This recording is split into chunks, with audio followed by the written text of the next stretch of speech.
After World War II, German land was split between the USSR and the Allies.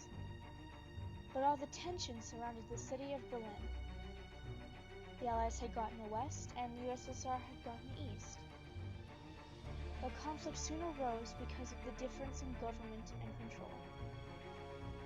Not long after, the USSR put up blockades preventing the West from getting supplies, with the intention of eventually starving them out and taking full control of Berlin.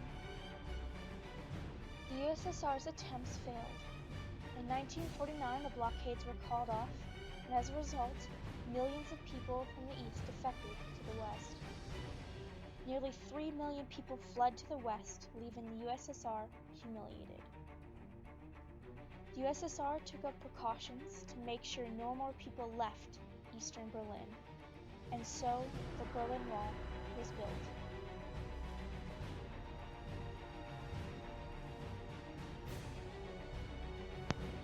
Originally, the Berlin Wall was barbed wire, but over time it turned into a 12-foot tall, 4-foot wide, reinforced powerhouse that people on both sides feared. Behind the reinforced concrete walls was the dreaded death strip. The death strip consisted of soft sand, floodlights, vicious dogs, tripwire machine guns, and patrolling officers watching from the ground in watchtowers prepared to shoot at anyone who tried to escape. At least 117 people died trying to cross over the wall.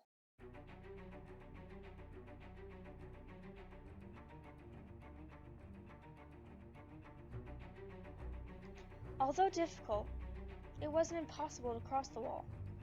People found many ways in which to do so.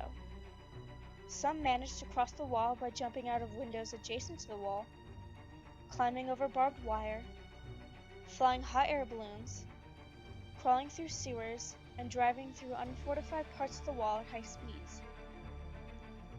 Until the wall came down in 1989, more than 5,000 East Germans, including 600 border guards, managed to cross the wall.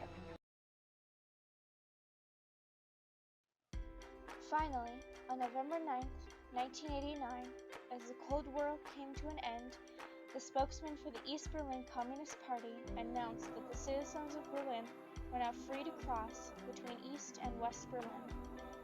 The people of East Berlin crowded the gates waiting to finally be able to cross. As soon as the gates opened, over 2 million East Berlin people visited West Berlin to participate in the celebration. And what one reporter called it, the greatest street party in the history of the world. The people took to the wall with hammers to chip away what had kept them apart for so many years.